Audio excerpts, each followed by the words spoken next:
Hey everybody, this is Northwest Resilience, and I'm Nathan Donnelly, and this is my backstory and kind of commentary on episode 5 of Alone season 6, of which I was a participant in last fall and winter.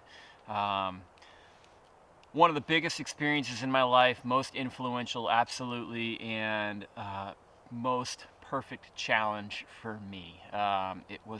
It was just the deepest experience on every level, and I want to be able to share that with people. I want to be able to share some of the stuff that the producers were not able to get into the show because of the gargantuan amount of stuff that happens out there. They have 10 participants that are producing something like 40 hours of footage a week, and that's got to be turned into 40 minutes of show a week. So there's a lot that can't make it in, unfortunately, and you've got a lot of impressive and creative people going out there doing things with a short toolbox, and it's a shame that y'all don't get to see a lot of it. So on my part, for my part at least, I know what I did out there. I know what I did out there, and I want you guys to be able to get some of that, and then also a little bit of what the environment was like, what it's like to be on a TV show, how I trained for it, all those things to turn myself into a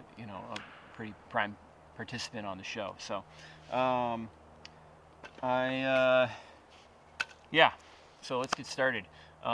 Episode 5 starts out with, on day 20, there's 7 people left, and the end of season 4 ends with some Alone show history being made.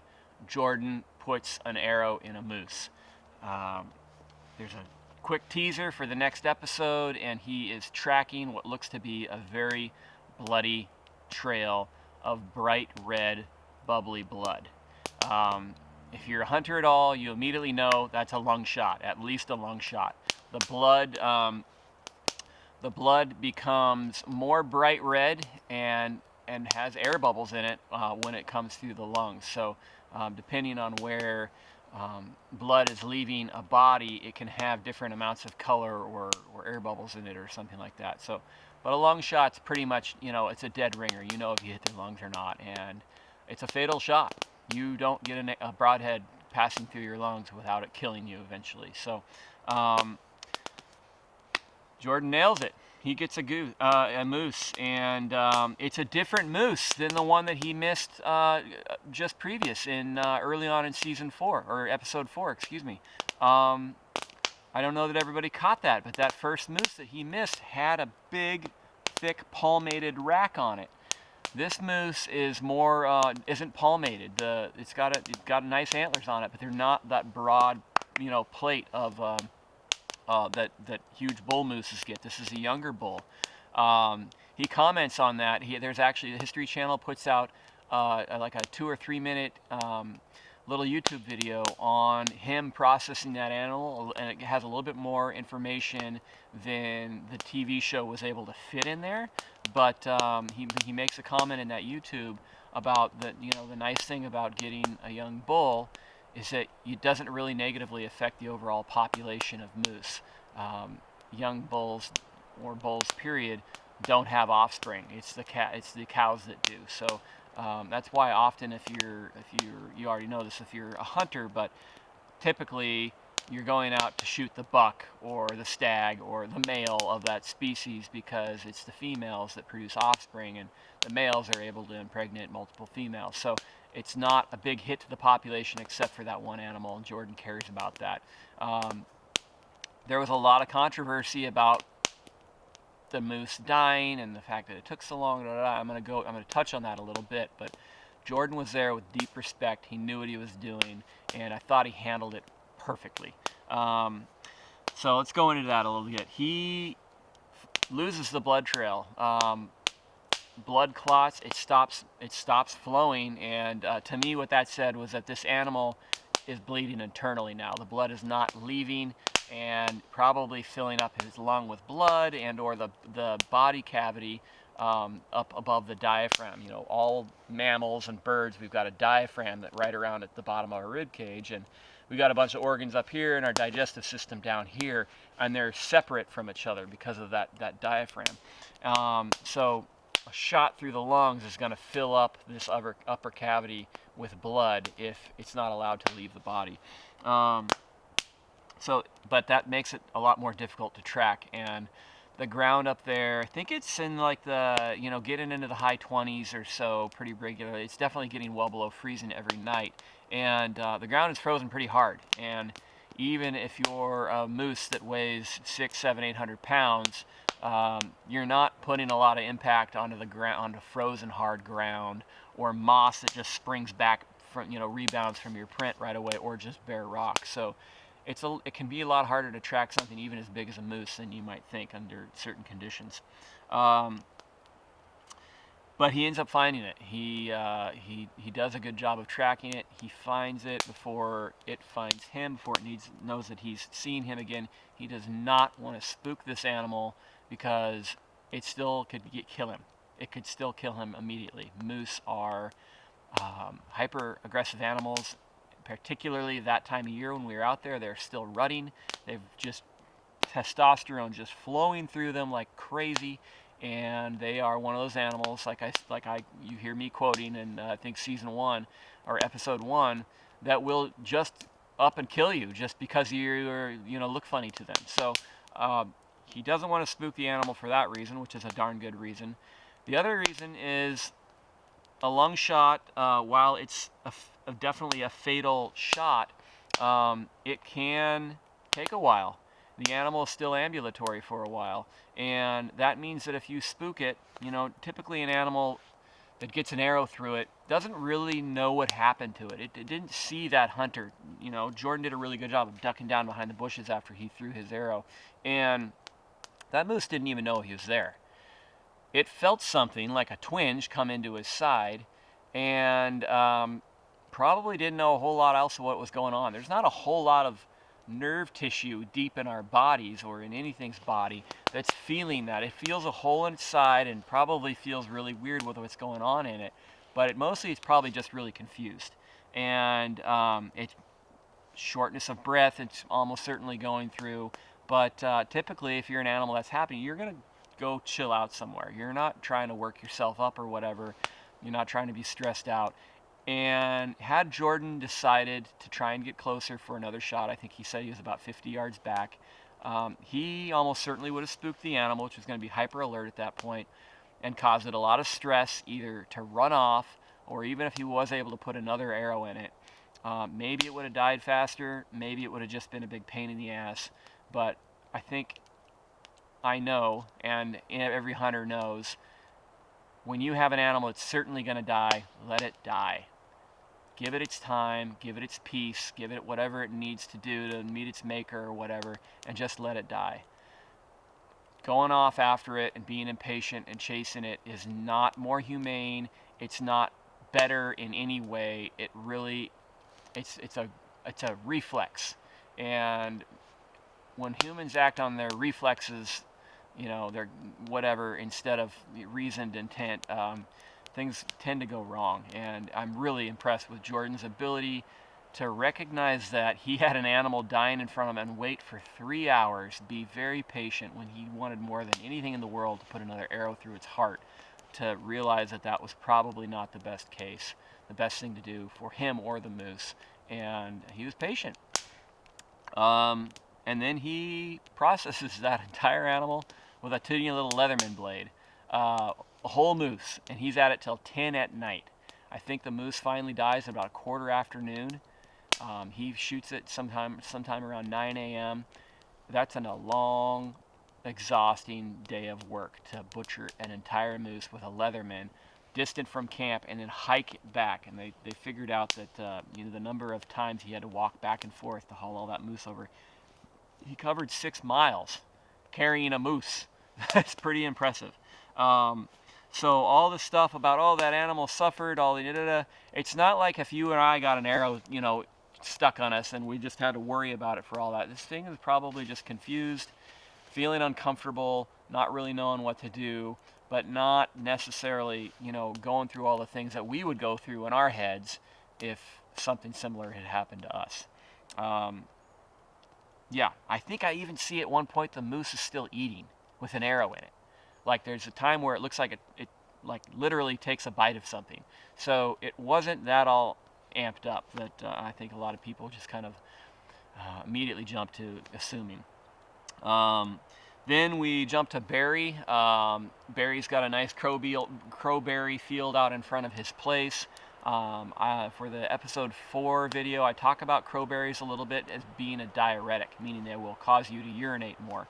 Urine has got a lot of salt in it. Salt is a resource we did not have up there. So I personally was avoiding the crowberries because I know I'm a person who needs a lot of salt in my diet. Not everybody does need that. Their physiology isn't as hardwired for it. Mine is. But hyponatremia is what happens to you when you get low in salt. And some of the effects of hyponatremia are lightheadedness, low blood pressure, and cramping. And cramping is caused by low electrolytes in your body. It's not dehydration that he has out there. We have an unlimited source of water. The 10th largest lake in the world is within 100 feet of nearly every person's camp out there. Barry is not dehydrated. He's got hyponatremia. He's not had any salt put into his system since he got out there. That's why he's cramping so painfully, is because he didn't have a salt source. And I am a little bit annoyed that the show is continuing to try and put forward they're dehydrated thing when they all know that people are actually overhydrating, because that's the one thing that you can put in your belly when you're starving out there is water. And most people were drinking 3 or 4 quarts of water a day. I know I was drinking on average about 2.5 quarts of liquid every single day, and that was not usually water. It was usually broth from the fish I was catching, or chaga tea, or Labrador tea, or some combination of other herbs and teas that I had out there. But about 2.5 quarts a day was my usual, and that's a lot more than I drink at home. It's probably how much I should drink at home, but I don't. But it was not dehydration that Barry was suffering from. That comes later after the ice comes. But yeah, he does a pretty hilarious old man impersonation after he comes back to his camp after eating those crowberries. Are dark like blue. They're black. That's why they're called crowberries. They're very dark, and they stained all of his teeth super blue, and he looked kind of crazy, and he does a pretty funny impersonation in the camera.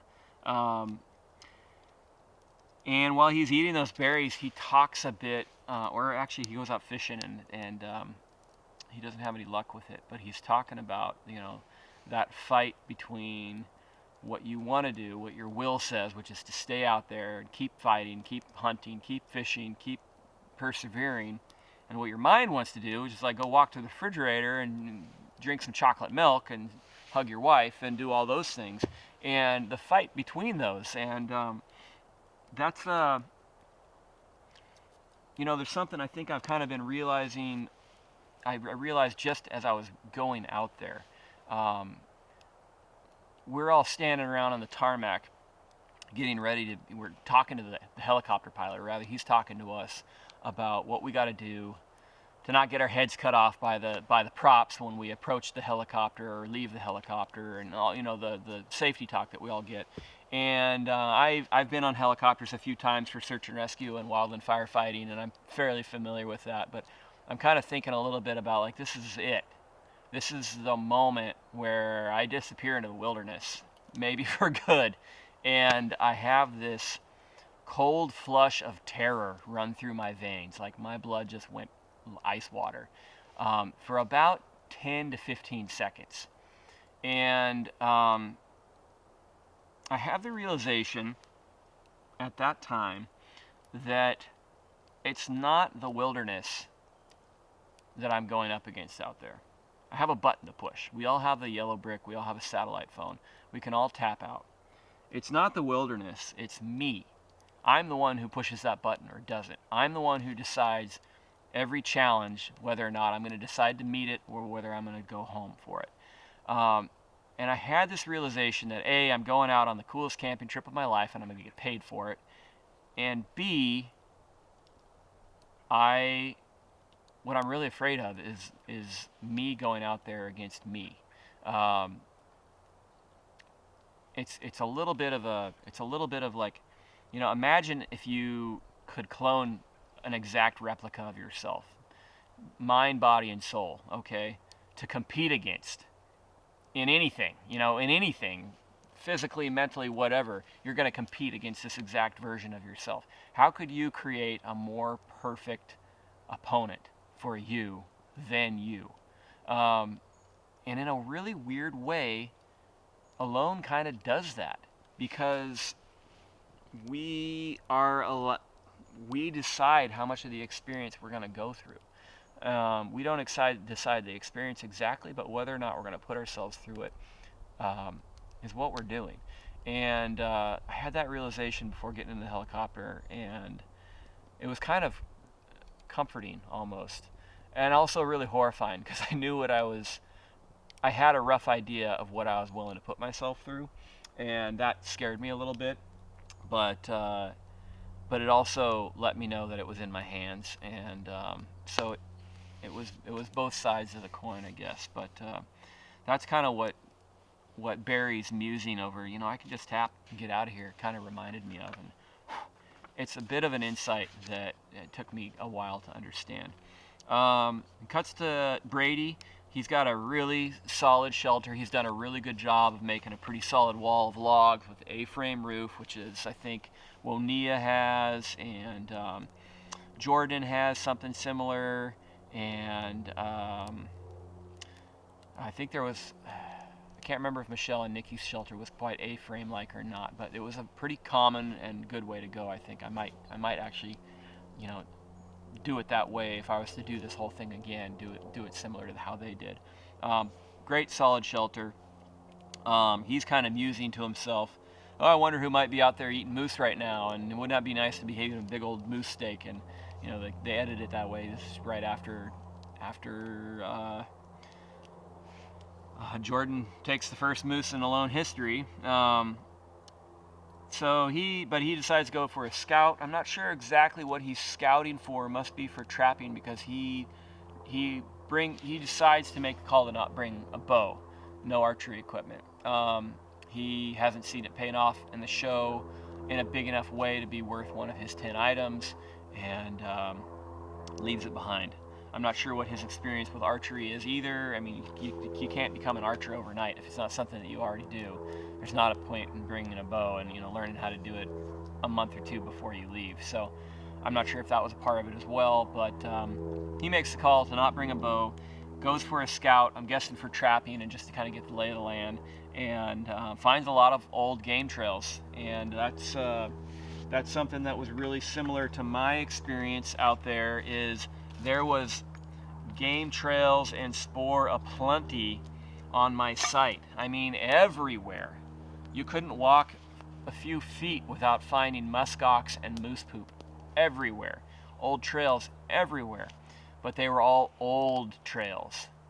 I mean, months and seasons old trails and old droppings from the previous winter. Nothing had been in my area, at least for quite a while, and it sounds like Brady was seeing the same thing. Interesting thing about the Arctic is there is a lot of big, heavy game out there. There's a lot of abundance out there, but it's moving around, and it's not evenly spread out over the landscape.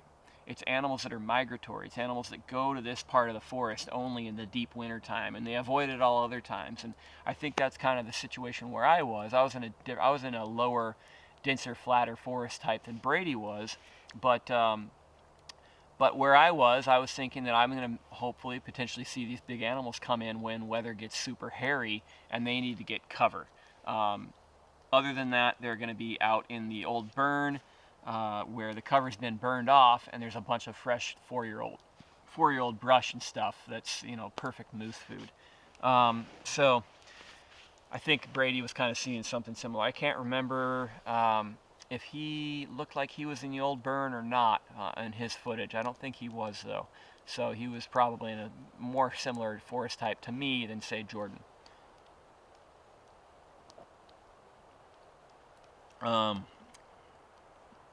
Let's see here. So then it cuts back to Jordan. He's still waiting for his moose to drop. He's got a long morning ahead of him because it does take 3 hours. Really careful to not spook it. That processes the entire thing with a Leatherman. He's in there digging around, gutting the animal, and at some point the edit, he talks about not wanting to puncture the stomach, and I think they did some funny editing there because I talked about all the blood that builds up under the diaphragm. There's a point which he definitely punctures something, and this red waterfall comes out of blood. It didn't look like stomach contents to me. That's usually green, biley looking stuff. It was definitely blood, and I think what had happened was they edited it so it looked like he said he was puncturing the stomach, when actually what he did was cut through the diaphragm, and all the internal bleeding was allowed to flow out at once. Nothing wrong with that. I don't think that's any mistake that Jordan had made. That's just how it's going to be. There's probably a full gallon or two of blood inside of a full-grown moose that would have bled out into him. So no way around that at all. Let's see. Yeah, like I said, he works till after 10 at night getting that thing cleaned up, and covers 6 miles doing it. Cuts to Barry in his sleeping bag, just in excruciating pain from leg cramps.